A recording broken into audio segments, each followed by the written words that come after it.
Good morning and welcome to the EFL Midweek Review on Football League World TV. My name is Ned Holmes and today I'm joined by my colleague Billy Mulley to break down the best of Tuesday and Wednesday night's action. How are you doing, Billy? Yeah, doing well, thank you. And yeah, as you say, not a full list, but teams playing that have a lot to play for at the moment, a few games in hand. So yeah, I'm looking forward to going back through it. Certainly, as you say, not every team in all three divisions played, but some sort of important results at both ends of all three divisions, and we'll be discussing all three divisions today. But before we get started, just a reminder to like this video on YouTube, head to Football League World. To subscribe to Football League World TV on YouTube as well, and let us know your thoughts in the comments. Were you at a game on Tuesday or Wednesday night?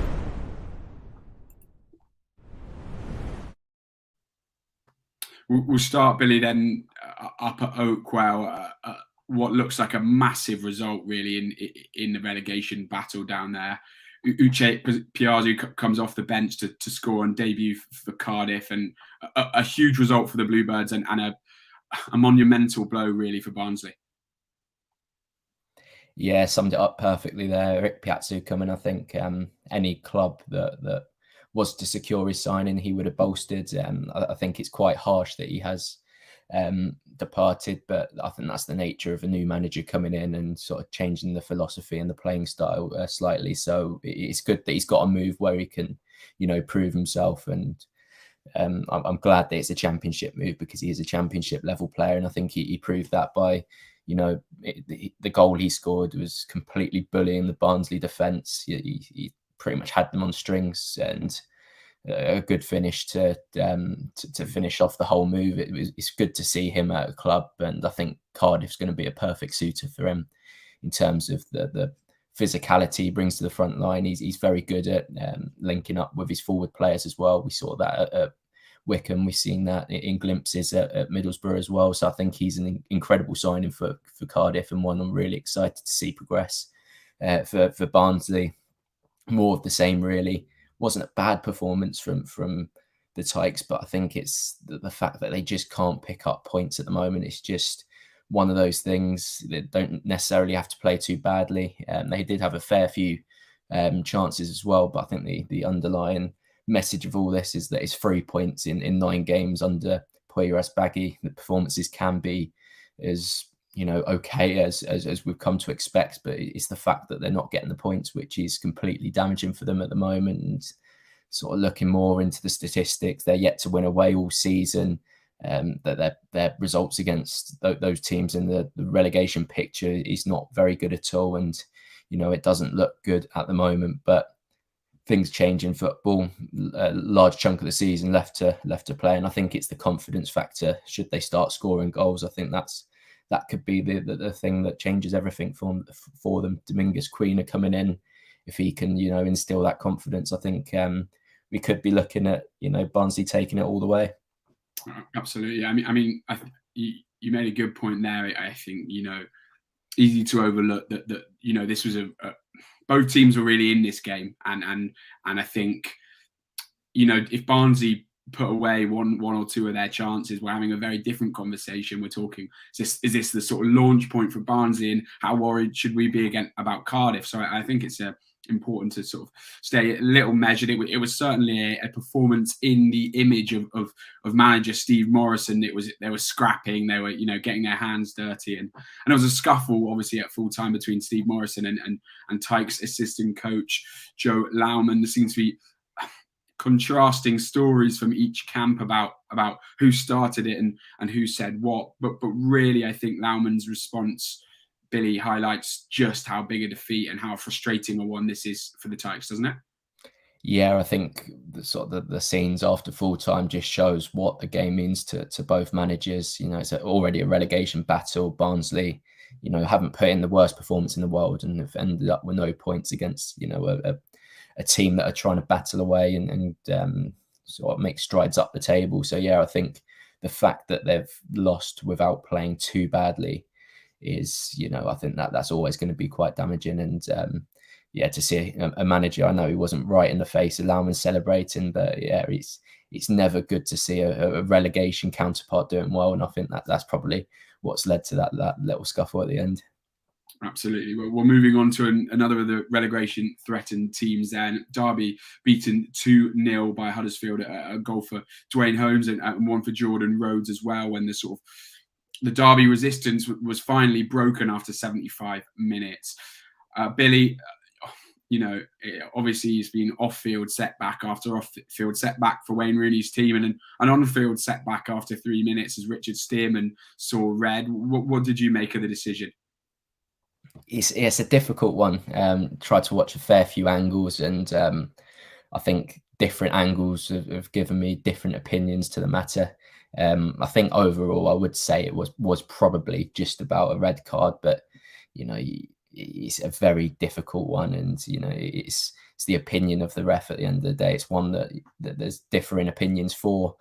Obviously, changed the whole complex of the game, and Derby defended brilliantly, very resolute at the back, and a big deflection was what broke that Derby defence. So it's quite unfortunate, as you say. It's been setback after setback, but on the field, Derby can be really impressed, and that they can take a lot of positives from their recent performances. And for me, Derby, it's probably a bit of an unpopular opinion given the circumstances, but I do have that feeling that they can get out of the situation they're in at the moment. Out of the 3 teams in the relegation zone, you have to look at Derby and think that they're best equipped for actually escaping the relegation zone. Absolutely, and I think we certainly saw that in the sort of 75 minutes or 72 minutes rather between the red card and the goal. A real sort of battling performance, more resistance, but a classic case really of sort of once that resistance broken, a second goal followed fairly quickly, and a clinical display, I guess you'd say, in that fashion from Huddersfield, and wins like this will be vital for the Terriers, won't they, if they do end up sort of securing a playoff place? Exactly that, yeah. It was tough for them. They had to be patient. They had to just keep on committing waves of attacks. But at the end, yeah, as you say, it was a deflection, a little bit of fortune to go ahead, and then a well-taken goal from Jordan Rhodes to take the game out of Derby's sight. But yeah, very, very important win. 3 points that takes them closer to that aim of reaching the playoffs. Takes them above West Brom now as well, which is massive, into 5th place, and they're moving along steadily. I think a lot of the talk at the moment has come with Sheffield United, Nottingham Forest, and Middlesbrough about when are they going to enter the playoff positions. I think most people probably have assumed that Huddersfield would drop out, but they're proving at the moment that they're well in the conversation and deserve to be where they are with these impressive wins and impressive displays. I think Lewis O'Brien again was fantastic from what I've seen, and his kind of form and his overall influence could be key in helping them secure a playoff spot. But yeah, I think at Derby as well, going back to the performance they've put in, I think Wayne Rooney said that the performance last night, despite losing, has given them even more belief that they can actually stay up. So it was a game that Derby will feel slightly unfortunate to come away without anything. But ultimately, when you're down to 10 men after just 3 minutes, I think that's, I think that sort of writes itself. Absolutely, things sort of always against them from the start then, and so we'll move to one of Tuesday night's 2 games. I was actually at Millwall Preston, but as we discussed before it came on air, a sort of a stale 0-0 draw from 2 draw specialists, and we didn't feel we needed to talk any more about Preston or Millwall drawing games. But what we will cover is Luton's 1-0 win against Swansea City. Harry Cornick, off the bench, having recently returned from injury to bag the winner with it, sporting an absolutely fantastic new beard as well. Luton, Billy, proving once again that they know how to grind out wins. Yeah, exactly that. Harry Cornick turning up like Henry Lansbury. I think he said he's not going for the Henry Lansbury look, but yeah, he's certainly pulling it off at the moment. But yeah, as you say, it seemed that the 2 games on Tuesday night were going for 0-0 draws after 70 minutes, no goals in either game. And yeah, it seemed that Harry Cornick brought a better life into Luton. Luton without Adebayo, Jordan Clark at the moment, Sonny Bradley. So to be able to secure all 3 points at a team like Swansea City, I think is massive for Luton. And, Swansea, I think they're in a bit of a false position at the moment. They don't deserve to be where they are. They play very, very good football, but it's just that I think getting Jamie Patterson back into the side will be massive for them.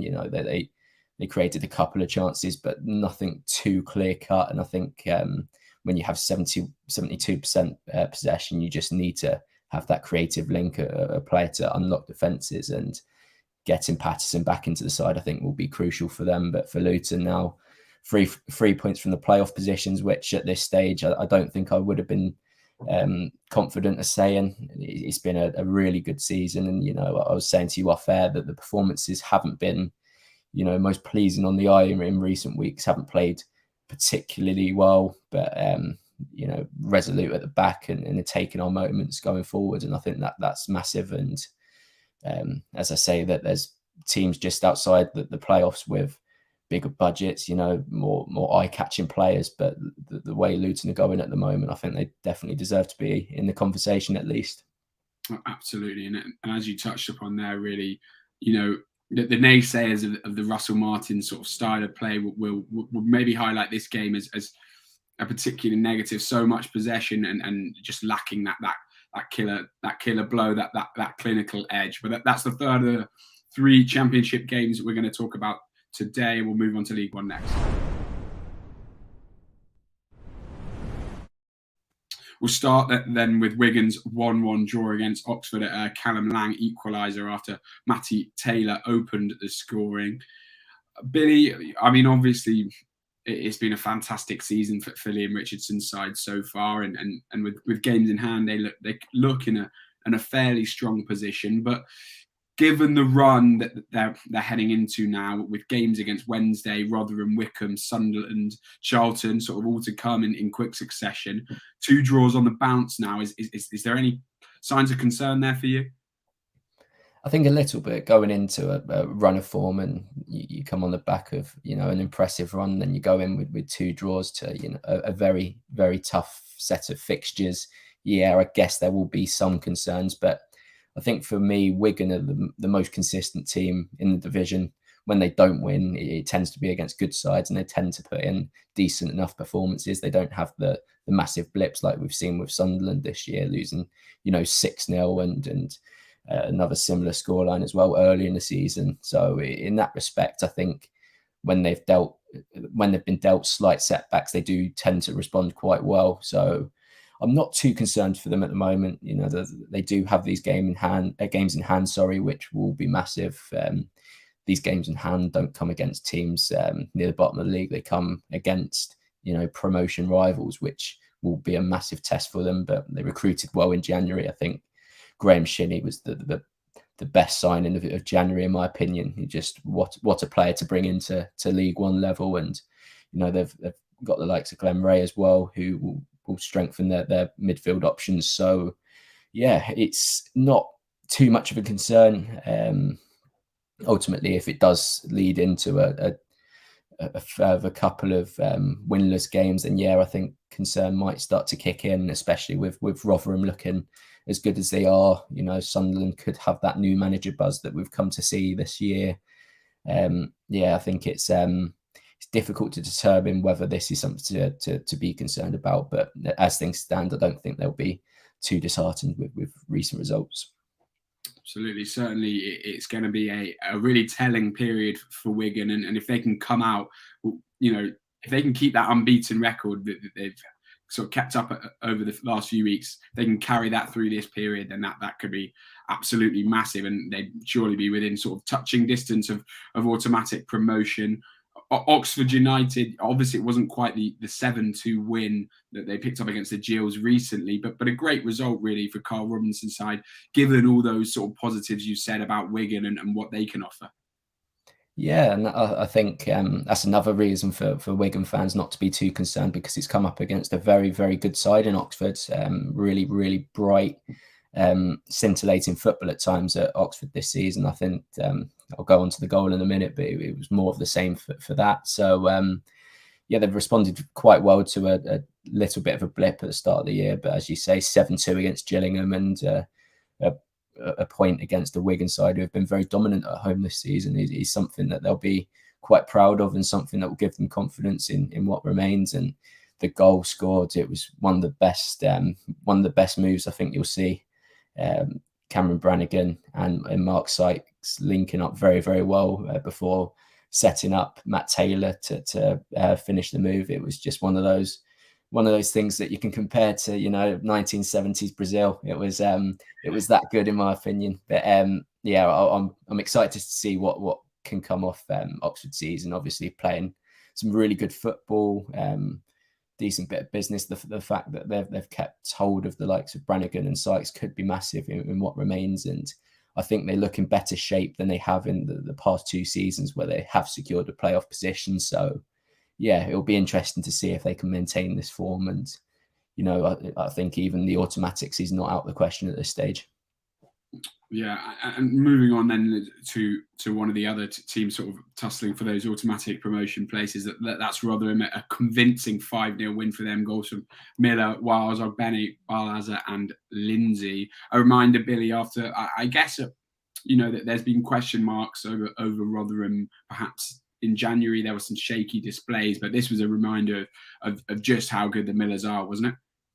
Yeah, 100%. They're a top side in this division. I think they even proved that last season in the Championship. I think it was quite unfair that they were that they ended up with relegation with the performances they put in. And this season that they've managed to sort of retain that level of performance. And in League One that they've been a real top team. I think in the context of this game, 5 different scorers is always very, very pleasing for a manager. It's if the same person scores all 5 goals, the next team know what to do in terms of nullifying the threats. But when it's 5 different goal scorers, it just shows it's coming from different avenues. And yeah, I think that is massive for them. Rotherham now scored the most goals in the division and conceded the least, which is a vital component of a side going on to see glory. And I think Paul Warne is doing an incredible job once again with Rotherham. And it's coming to the point where you're counting down the days to where promotion will be confirmed for them, because they are looking like a top side, and it seems that promotion back to the Championship is really on the cards. Yeah, looking at sort of their hosts last night and in Doncaster, obviously a difficult result for them to take this one. And when I spoke to Ollie Younger after he joined a few weeks ago, he said there was a lot of positivity around the dressing room. That was something that the sort of manager was really pushing. It's obviously been a really tough run for them in terms of playing 5 of the top 10. I think in this few week period, but that positivity is something they need to maintain. Despite what results might come their way in this run, isn't it? Yeah, I think the difficult thing for Doncaster is that they've had this difficult run, but looking at their next few fixtures, the run doesn't get very easier. Obviously 11 points from safety, and things are pointing towards relegation. But I think even if relegation is on the cards this season, there's a lot to be positive about for next season. A young manager, a young squad. There's some real technicians within the squad, and this season it's been difficult, a transitional period, and whilst you do see a lot of teams that do get relegated from this division go on to struggle a lot in League Two, I think that they've got the tools and they've got the plans in place to go on and challenge for promotion again next year. It's been a difficult season. I think they've really suffered from League One increasing in competitiveness, and they've sort of been left behind in that respect. But yeah, I guess the main message is that if relegation is what actually happens at the end of the campaign, I don't think too many Doncaster fans will be disappointed and disheartened and sort of scared for what will happen in League Two, because I think that they've got the plans in place and they've got the players there to at least mount a promotion challenge next season. Absolutely. And we'll move next then on to League Two. our focus then in League Two, the 1-1 draw between Bradford City and Leyton Orient. Elliot Watt's 83rd minute equaliser cancelling out Darren Prattley's opener. Billy, I mean, two teams really that will have had playoff aspirations this season, have been part of sort of the chasing pack for a little while now. Orient now down to in 15th, no win in 7. The time is slightly running out, it feels, for Kenny Jackett's side to sort of turn things around and kick back up the table, isn't it?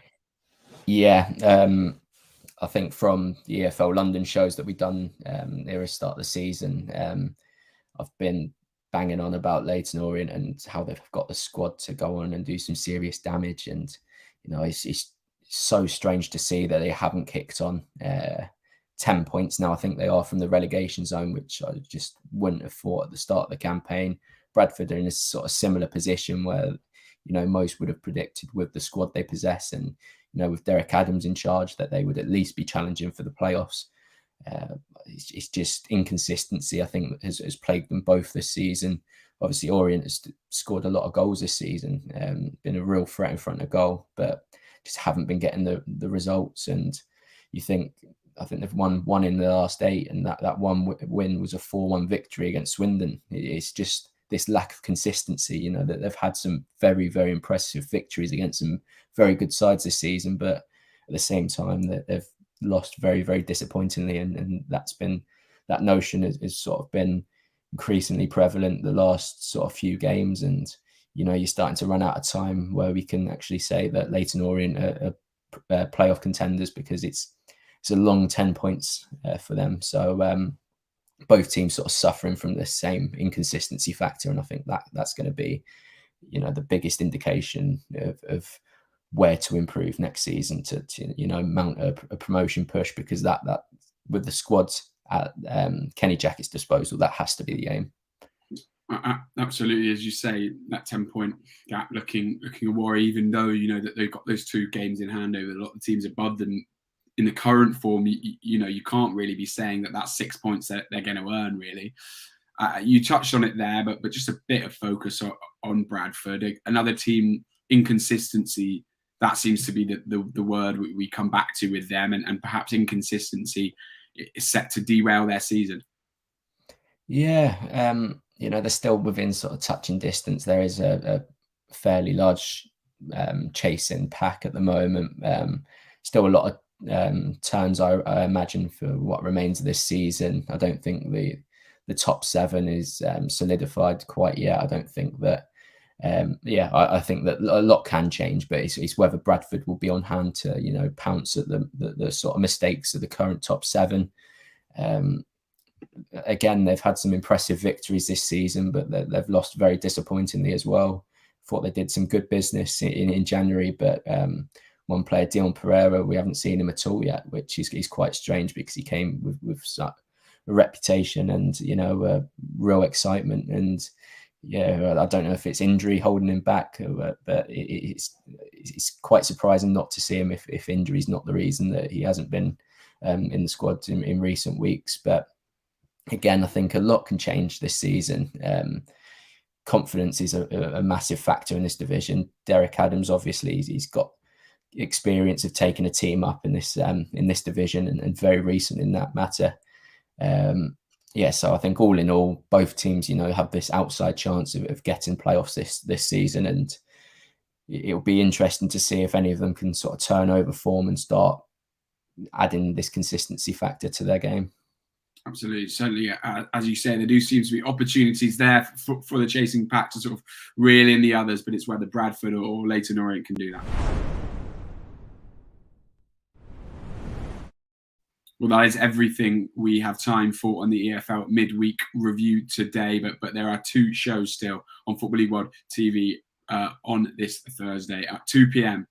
George Douglas and Toby Wilding will be debating and grading each League 2 club's January transfer window business. And at 3 p.m, Sam Rourke, Ben Wignall and Adam Jones will be debating which 3 EFL managers they'd most like to go for a pint with. So that's certainly not one you'll want to miss. But from me, from Billy, from everyone at Football League World TV. Thanks very much for watching.